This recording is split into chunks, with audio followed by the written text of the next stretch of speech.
അപ്പോൾ ഹായ്, ഇന്ന് ഫെബ്രുവരി 6 ഇന്നാണ് അജിത് കുമാറിന്റെ വിടാമുയർച്ചി റിലീസ്.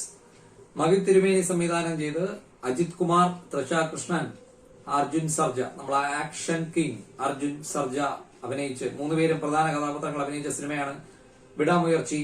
ഇന്ന് റിലീസ്, ഇന്ന് കണ്ടു. അപ്പോൾ ട്രെയിലർ തന്നെയാണ് പ്രധാന കാരണം. ട്രെയിലറും മറ്റ് കട്ട്സും ഒക്കെ കണ്ടപ്പോൾ ഭയങ്കര ഒരു വെറൈറ്റി എക്സ്പീരിയൻസ് ആയിരുന്നു. ഒരു ഹൈടെക് ആയിട്ടുള്ള ഒരു ടെക്നിക്കൽ ആയിട്ട് ഭയങ്കരമായി ബ്രില്യന്റ് ആയിട്ട് തോന്നിയ ഒരു എക്സ്പീരിയൻസ് ആയതുകൊണ്ട് എന്തെങ്കിലും ഒരു സ്പെഷ്യലായ ഒരു സംഭവം കാണുമെന്ന് കരുതി കണ്ടതാണ്. അങ്ങനെ സിനിമ കണ്ടു. അപ്പോ സിനിമ തുടങ്ങി. സിനിമ ഒരു തണുപ്പൻ മട്ടിലാണ് സ്റ്റാർട്ട് ചെയ്യുന്നത്. ഒരു പ്രണയം, നമ്മളെ അജിത്തിന്റെയും തൃഷയുടെയും വിവാഹ ജീവിതം, പ്രണയ ജീവിതം, ഇതൊക്കെ കാണിച്ചുകൊണ്ട് തുടങ്ങുന്ന ഒരു കഥയാണ്.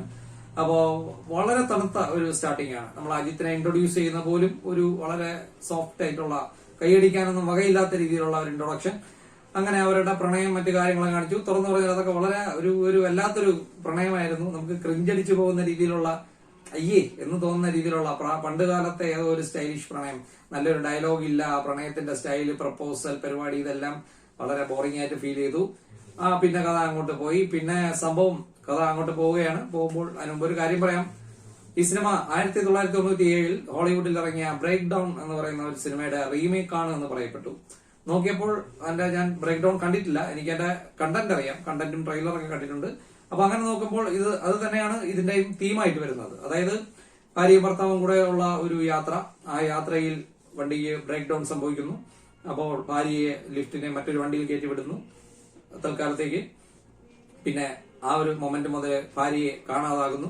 പിന്നെ ഭാര്യയെ തേടിയുള്ള ഭർത്താവിന്റെ ആ ഒരു യാത്ര, പല പല ഘട്ടങ്ങളിൽ നിന്നും ഭാര്യ ഒരു വലിയൊരു പ്രശ്നത്തിൽപ്പെട്ടിരിക്കുകയാണെന്നും അവരെ വീണ്ടെടുക്കാനുള്ള ആ ഒരു ശ്രമവും, ഇതൊക്കെയാണ് സിനിമയുടെ ബ്രേക്ക് ഡൗണിന്റെ കണ്ടന്റ്. അങ്ങനെ നോക്കിക്കഴിഞ്ഞാൽ ഇതിനും സെയിം കണ്ടന്റ് തന്നെയാണ്. ഇനി ഇതിന്റെ അകത്തുള്ള സിറ്റുവേഷൻസും മറ്റു കാര്യങ്ങളും കഥാപാത്രങ്ങളും ഇതൊക്കെ പുതിയതാരെങ്കിലും ഉണ്ടോ എന്ന് അറിയണമെങ്കിൽ ബ്രേക്ക് ഡൗൺ കണ്ടു നോക്കണം. അത് ഉടനെ ഞാൻ കാണുന്നതായിരിക്കും, ഇപ്പൊ കണ്ടിട്ടില്ല.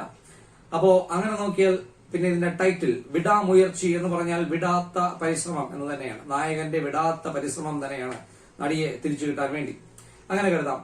അപ്പോ ബ്രേക്ക് ഡൗൺ അത് പറഞ്ഞു. പിന്നെ തീമും അതിനെപ്പറ്റി പറഞ്ഞു. ഇനി പടത്തിന്റെ ഏറ്റവും വലിയ പോസിറ്റീവായിട്ട് ഇനി പറയാനുള്ളത് ഇതിന്റെ ആ ഒരു ടെക്നിക്കൽ പെർഫെക്ഷൻ, അല്ലെങ്കിൽ ഒരു മേക്കിംഗ് ക്വാളിറ്റി, അല്ലെങ്കിൽ പ്രൊഡക്ഷൻ വാല്യൂ. ഈ 3 കാര്യങ്ങളാണ്. അത്യുഗ്രനായിട്ടുള്ള രീതിയിലുള്ള ഫ്രെയിമുകളും ക്യാമറ വർക്കും ഒക്കെയാണ്, BGM-ഉം എല്ലാം മൊത്തത്തിൽ ടെക്നിക്കലി അത് ഇങ്ങനെ ചില വിഷ്വൽസ് ഒക്കെ ഇങ്ങനെ കണ്ടുകൊണ്ടിരിക്കുമ്പോൾ തന്നെ നമ്മളെ ഞെട്ടി കണ്ടുകൊണ്ടിരിക്കാൻ പറ്റും. അത്ര ഗ്രാൻഡ് ആയിട്ടുള്ള. അസർബൈജാൻ എന്ന് പറയുന്ന രാജ്യത്താണ് കഥ നടക്കുന്നത്. നമ്മളെ നാടില്ല, ഇന്ത്യയേ ഇല്ല. 100% അസർബൈജാനിൽ നടക്കുന്ന കഥയാണ്. ഒരുപാട് അവിടുത്തെ കഥാപാത്രങ്ങൾ ഒരുപാട് പേരുണ്ട്. അപ്പോ ഇങ്ങനെയാണ് സംഭവം. അപ്പോ അവിടെയുള്ള പ്രശ്നങ്ങൾ, പിന്നെ അവിടുത്തെ ആ ലാൻഡ്സ്കേപ്പും അവിടുത്തെ ആ ഡെസേർട്ട് പോലുള്ള സ്ഥലങ്ങളും അതുവഴിയുള്ള വണ്ടിയുടെ ആ ഒരു വണ്ടി പോകുന്ന മാക്സിമം പടത്തിന്റെ ഒരു ആദ്യത്തെ ഒരു അരമണിക്കൂർ 1 മണിക്കൂർ അടുപ്പിച്ച് ഫുൾ റോഡ് മൂവി പോലെയാണ്. മൊത്തം വണ്ടി പോക്കാണ്, യാത്രയാണ്, ചേസും യാത്രയും അങ്ങനെയുള്ള കാര്യങ്ങളാണ്. അതൊക്കെ ഗ്രാൻഡ് മേക്കിംഗ് ആണ്. ഞെട്ടിക്കുന്ന രീതിയിലുള്ള ഷോട്ടുകളുണ്ട്. ചുമ്മാ ക്യാമറ വെച്ചാൽ വൈഡ് ആംഗിൾ ലെൻസിൽ നല്ല ഗ്രാൻഡ് ആയിട്ട് ഫ്രെയിമുകൾ ഹൈ ക്വാളിറ്റി തന്നെ ചെയ്തെടുത്തിട്ടുണ്ട്. അതൊക്കെ ഭയങ്കര സംഭവം തന്നെ. അതൊക്കെ ഒരു വല്ല എക്സ്ട്രാ ഓർഡിനറി. മൊത്തത്തിൽ പടം കണ്ടു കഴിഞ്ഞാൽ ഒരു ഹിന്ദി പടം കാണുന്ന ഒരു ഫീലാണ്. ഒരിക്കലും കണ്ടുകൊണ്ടിരിക്കുന്ന ഒരു തമിഴ് സിനിമയാണ് എന്ന് തോന്നില്ല. മിനിമം ഒരു ഹിന്ദി അല്ലെങ്കിൽ ഒരു ഇംഗ്ലീഷ് ഫിലിം, ഈ ഒരു രീതിയിലുള്ള ഫ്രെയിമുകളാണ്. അതൊക്കെ സമ്മതിച്ചു. പിന്നെ നമ്മുടെ ഞാൻ പറഞ്ഞല്ലോ, തൃഷ കൃഷ്ണൻ, പിന്നെ അർജുൻ സർജ, ഇവരെയാണ് ഞാൻ പറഞ്ഞ കഥാപാത്രങ്ങൾ. 3 പേര്, അജിത് കുമാർ, തൃഷ കൃഷ്ണൻ, അർജുൻ, ആക്ഷൻ കിങ് അർജുൻ. ഈ 3 പേരാണ് പ്രധാന കഥാപാത്രങ്ങൾ. അതില് അവരുടെയൊക്കെ പെർഫോമൻസിനെ പറ്റി പറഞ്ഞു കഴിഞ്ഞാൽ, നമ്മളെ അജിത് കുമാറിന്റെ അഭിനയം പൊതുവെ എനിക്ക് തൃപ്തികരമല്ല പല സിനിമകളിലും. പക്ഷെ ഇതിൽ അദ്ദേഹം നല്ല രീതിയിലുള്ള ഒരു പെർഫോമൻസ് കാഴ്ചവെച്ചിട്ടുണ്ട്. ഒട്ടും ഒരു ഭാഗത്തും നമുക്ക് അങ്ങനെ ഒരു മോശമായിട്ട് തോന്നില്ല. ശിവയുടെ സിനിമകളിലൊക്കെ സഹിക്കാൻ പറ്റാത്ത രീതിയിലുള്ള അഭിനയമാണ് ഇദ്ദേഹം കാഴ്ചവെക്കുന്നത്. അപ്പോ ഇതില് എനിക്ക് അങ്ങനെ ഒരു ഭാഗത്തും ഇദ്ദേഹത്തിന്റെ അഭിനയത്തിൽ വലിയ കുഴപ്പം തോന്നില്ല. പിന്നെ തൃഷ കൃഷ്ണൻ, നമ്മളെ നായിക, ഒരിക്കലും നമ്മുടെ ചന്തം വിട്ട് കളിക്കാത്ത ഒരു നായികയാണ്. അത് എത്ര വലിയ ദുരന്തത്തിൽപ്പെട്ടിട്ട് വന്നാലും, മറ്റേ ഭൂകമ്പത്തിനിടയിൽ നിന്ന് വന്നാലും ഫുൾ മേക്കപ്പിൽ തന്നെ അദ്ദേഹം, പുള്ളിക്കാരി തിരിച്ചു വരും. നമ്മളെ തൃഷ കൃഷ്ണൻ അതിലും അങ്ങനെയാണ്. വലിയ വലിയ പ്രശ്നങ്ങൾക്കിടയിൽ നിന്ന് വന്നാലും മേക്കപ്പ് ഒന്നും മാറാതെ ഫുൾ ലിപ്സ്റ്റിക്ക്, നല്ല അനക്കം തട്ടാത്ത മുടിയും ഒക്കെ ആയിട്ട് വരുന്ന, സൗന്ദര്യം വിട്ട് കളിക്കാത്ത നായിക ഇതിലും അങ്ങനെ തന്നെയാണ്. പിന്നെ നമ്മൾ അർജുൻ, ഇതിൽ ഏറ്റവും കിടിലം എന്ന് പറഞ്ഞാൽ അർജുൻ സർജയാണ്. അതായത് നമ്മൾ ആക്ഷൻ കിങ് അർജുൻ. പുള്ളിക്കാരനെ ഈ പ്രായത്തിലും കാണാൻ എന്തൊരു ഗ്രാൻഡ് ലുക്കാണ്. ശരിക്കും കണ്ട കൈയടിച്ചു പോകുന്നത് അജിത് കുമാറിനെ അല്ല, അർജുനെയാണ്. അർജുന്റെ റോള് നെഗറ്റീവാണ്, വില്ലൻ റോളാണ്. പുള്ളിക്കാരന് വില്ലനായിട്ട് വരേണ്ട ഒരു കാര്യമില്ല. എല്ലാ തരത്തിലും ഒരു നായകനാവേണ്ട എല്ലാ തരത്തിലുള്ള ലുക്കും മറ്റു കാര്യങ്ങളൊക്കെ ഉണ്ട് തന്നെ. എങ്കിലും പുള്ളിക്കാരൻ ഇങ്ങനെ വില്ലനായിട്ട് നടക്കുകയാണ്. എന്താണെന്ന് അറിയില്ല. പല സിനിമകളിലെ വില്ലനായി, ലിയോയിൽ ഉൾപ്പെടെ ഭയങ്കര ഈ പടത്തിലെ നല്ല ഗ്രാൻഡ് ലുക്കാണ് കാണാനും, പെർഫോമൻസ് ആയാലും സ്റ്റണ്ട് സീൻസ് ആയാലും എല്ലാം. പിന്നെ കഥ എന്ന് പറഞ്ഞാൽ എനിക്ക് ഉറപ്പാണ് ബ്രേക്ക് ഡൗൺ എന്ന് പറഞ്ഞ സിനിമയുടെ ആവശ്യമില്ലാത്ത കുറെ സംഭവങ്ങളൊക്കെ ഇതിന്റെ അകത്ത് കുത്തിക്കേറ്റിയിട്ടുണ്ട് എന്ന് എനിക്ക് തോന്നി. തമിഴിന്റേതായ കുറച്ച് കാര്യങ്ങൾ ഇതിന്റെ അകത്ത് കയറ്റിയിട്ടുണ്ട്. അത് പ്രണയമായാലും പിന്നെ മറ്റു ചില കാര്യങ്ങളെ തോന്നി. പിന്നെ കണ്ടിന്യൂറ്റി മിസ്റ്റേക്കുകളുണ്ട്. പിന്നെ മൊത്തത്തിൽ ഭയങ്കരമായ ഒരു ഹാർഡ് വർക്കാണ് ഈ സിനിമ ചെയ്തു വെച്ചിരിക്കുന്നത്. മഹി തിരുമേനി എന്ന് പറയുന്ന സംവിധായകൻ, മഹി തിരുമേനി നമ്മളെ കലാകത്തലൈവൻ, മികാമൻ ഇങ്ങനെയുള്ള സിനിമകളൊക്കെ ചെയ്തിട്ടുണ്ട്. അദ്ദേഹത്തിന്റെ ഒരു 5ാമത്തെ 6ാമത്തെ സിനിമയാണ്. മിക്ക സിനിമകളും കുഴപ്പമില്ലാത്ത സിനിമകളാണ്. പക്ഷെ ഇതിൽ എന്താണ് സംഭവിച്ചതെന്നറിയില്ല. പിന്നെ മറ്റൊരു കാര്യം ഞാൻ പറയാൻ വിട്ടുപോയി. നമ്മളെ അനിക്കുട്ടന്റെ ബിജിഎം മ്യൂസിക്, മൊത്തത്തിൽ മ്യൂസിക്. ആദ്യം ഒരു 2 പാട്ടുണ്ട്. ആ 2 പാട്ട് പുള്ളിക്കാരന്റെ സ്ഥിരം പരിപാടിയാണ്. ഓ ഓ ഓ ഓ വിളിയും ബഹളവും മറ്റേ ഇങ്ങനെ തല പെരുക്കുന്ന രീതിയിലുള്ള പാട്ടുകൾ 2 എണ്ണം. അത് പോട്ടെ. പക്ഷെ സൂപ്പറായിട്ട് ചെയ്തിട്ടുള്ളത് ഇതിലെ ആ ഒരു ബാക്ക്ഗ്രൗണ്ട് സ്കോറാണ്.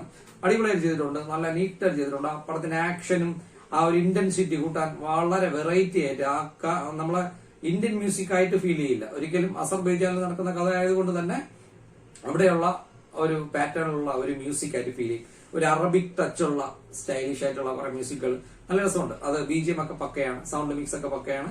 പിന്നെ അത് കഴിഞ്ഞിട്ട് പിന്നെ വേറൊരു സിനിമയുടെ ഏറ്റവും വലിയ മറ്റൊരു കുഴപ്പം, അസർബൈജാനിലാണ് കഥ നടക്കുന്നത്. അപ്പൊ ഇതിൽ ഒരുപാട് കഥാപാത്രങ്ങൾ, ആ നാട്ടിലെ കഥാപാത്രങ്ങളുണ്ട്. അപ്പൊ അവരുമായിട്ടുള്ള സംഭാഷണങ്ങൾ, നീണ്ട സംഭാഷണങ്ങളൊക്കെ ഒരുപാടുണ്ട്. എല്ലാം തമിഴ് സബ്ടൈറ്റിലിട്ട് ഭയങ്കര സ്പീഡിൽ തമിഴ് സബ്ടൈറ്റിലിട്ട് കാണിക്കും. നമുക്ക് പറയുന്നതൊന്നും മനസ്സിലാകത്തുമില്ല. തമിഴ് പെട്ടെന്ന് വായിച്ചെടുക്കാനൊന്നും പറ്റില്ല. നമ്മളെ പോലുള്ള ഒരാൾക്ക് തമിഴ് വായിച്ചെടുക്കാൻ അല്പം സമയമെടുക്കും. അതിനുള്ള സമയം തരില്ല. തമിഴ്നാട്ടുകാർക്ക് മാത്രം മനസ്സിലാവുന്ന രീതിയിലുള്ള ഒരു പരിപാടിയാണത്. ഒരുപാട് നേരം അവിടുത്തെ ലാംഗ്വേജ് സംസാരിക്കുന്ന രംഗങ്ങളുണ്ട്. അടിയിൽ തമിഴ് സബ്ടൈറ്റിൽ മാത്രമേ കാണാൻ പറ്റൂ. അപ്പൊ അങ്ങനെയുള്ള ഒരു കുഴപ്പം ഈ സിനിമയിലുണ്ട്. കുറെ രംഗങ്ങൾ അങ്ങനെ ഒന്നും മനസ്സിലാവില്ല, അവർ പറയണയൊന്നും വലുതായിട്ട് മനസ്സിലാവില്ല. മൊത്തത്തിൽ ഇന്റൻസ് ആയിട്ടാണ് സിനിമ പോകുന്നത്. ഒരുപാട് സംഭവ വികാസങ്ങളുണ്ട്. സെക്കൻഡ് ഹാഫ് ഒക്കെ ഭയങ്കര കുറച്ചുകൂടെ ഊർജ്ജസ്വലമാണ്. ഇന്റർവെല്ലൊക്കെ നല്ലതാണ്. സ്റ്റാൻഡേർഡ്, അതായത് നിലവാരം ഒട്ടും കുറയാത്ത രീതിയിൽ സിനിമ കൊണ്ടുപോയിട്ടുണ്ട്, അതും പറയാം. ഇതെല്ലാം പടത്തിന്റെ ഒരു പോസിറ്റീവാണ്. നല്ല ഹാർഡ് വർക്കാണ് ചെയ്തിട്ടുള്ളത്. ആ ലൊക്കേഷനിൽ പോയി വളരെ ഗ്രാൻഡ് ആയിട്ട് ഓരോ സീനും നീറ്റായിട്ട് തന്നെയാണ് ഉണ്ടാക്കി വെച്ചിരിക്കുന്നത്. ഇതെല്ലാം ആയാൽ പോലും പടം മൊത്തത്തിൽ കാണുമ്പോൾ ഒരു ആവറേജ് അനുഭവം, അല്ലെങ്കിൽ ഒരു എബോ ആവറേജ്, ഒരു 100ന് ഒരു 60-65 മാർക്ക് കൊടുക്കാൻ പറ്റുന്ന രീതിയിലുള്ള ഒരു അനുഭവം മാത്രമാണ് ഈ സിനിമ സമ്മാനിക്കുന്നത്. അത് എവിടെയാണ് പാളിച്ചതെന്ന് പറഞ്ഞാൽ കഥയോ തിരക്കഥയോ സംഭാഷണമോ ഒന്നുമല്ല, പ്രത്യേകിച്ച് സംവിധാനത്തിൽ തന്നെയാണ്. എല്ലാ സീനുകളും നന്നായിട്ട് എടുത്തിട്ടുണ്ടെങ്കിൽ പോലും സിനിമ ഒരു സ്ട്രെയിറ്റ് ലൈനിൽ തന്നെയാണ് പോകുന്നത്. ഒരൊറ്റ ഭാഗത്തും നമ്മളെ ഇന്റൻസിറ്റി കണ്ടോണ്ടിരിക്കുന്ന ഒരാളുടെ ഒരു മനസ്സിന്റെ ഒരു അവസ്ഥയെ മുകളിലോട്ടോ താഴോട്ടോ വേരി ചെയ്ത് കൊണ്ടുപോകാനുള്ള ഒരു കഴിവ് ഈ സിനിമയ്ക്കില്ല. അതിപ്പോ പ്രണയം വന്നാലും സങ്കടം വന്നാലും ആക്ഷൻ വന്നാലും നമ്മുടെ മൈൻഡ് ഒരേ രീതിയിൽ, ഒരേ ലെവലിലാണ്. നമുക്കൊരിക്കലും നമ്മുടെ ഇന്റൻസിറ്റി ഇങ്ങനെ അങ്ങോട്ടും കൂട്ടിയും കുറച്ചൊന്നും ഈ സിനിമ കൊണ്ടുപോകില്ല. അങ്ങനെ നോക്കിക്കഴിഞ്ഞാൽ ക്ലൈമാക്സിലെ ഫൈറ്റ് സമയത്ത് പോലും നമുക്ക് ആ സിനിമയിൽ അങ്ങനെ ഭയങ്കരമായി ഇൻവോൾവ് ആയിരിക്കാൻ പറ്റാത്തൊരവസ്ഥ. ആക്ഷനും മറ്റു കാര്യങ്ങളൊക്കെ കൊണ്ട് എത്ര ഇന്റൻസിറ്റി കൂടിയ സീനുകളും നമുക്ക് ഭയങ്കരമായി ഇൻവോൾവ് ചെയ്യാൻ പറ്റാത്ത രീതിയിലുള്ള ഒരവസ്ഥ. അപ്പൊ മൊത്തത്തിൽ ആ സിനിമ കണ്ടു തീരുമ്പോൾ നമുക്കൊരു വെറും ഒരു ശരാശരി അനുഭവം മാത്രമാണ്. ഇത്രയും ഗ്രാൻഡ് വർക്ക്, ഇത്രയും ബഡ്ജറ്റ് ഇട്ട്, ഇത്രയും റിസ്ക് എടുത്ത് ചെയ്ത ഈ വർക്കും മൊത്തത്തിൽ ഒരു ശരാശരി അനുഭവം തന്നെയാണ്. അല്ലെങ്കിൽ ഒരു റിപ്പീറ്റ് വാച്ചിന് പറ്റാത്ത രീതിയിലുള്ള ഒരു സാധാരണ അനുഭവമാണ് ഈ സിനിമ എനിക്ക് തോന്നുന്നത്. എന്നാൽ കുറ്റം പറയാനും പറ്റത്തില്ല. മോശമായിട്ടൊന്നും ചെയ്തിട്ടുമില്ല, എക്സ്ട്രാ ഓർഡിനറി ലെവലിലും ഒന്നും ചെയ്തിട്ടില്ല. സിനിമ എന്നുള്ള രീതിയിൽ ഇത് വെറുമൊരു ശരാശരി അനുഭവം, അല്ലെങ്കിൽ ശരാശരിയിൽ അല്പം ഉയർന്ന ഒരു അനുഭവം. അത് മാത്രമാണ് മഹി തിരുമേനിയുടെ, അജിത് കുമാറിന്റെ വിടാമുയർച്ചി.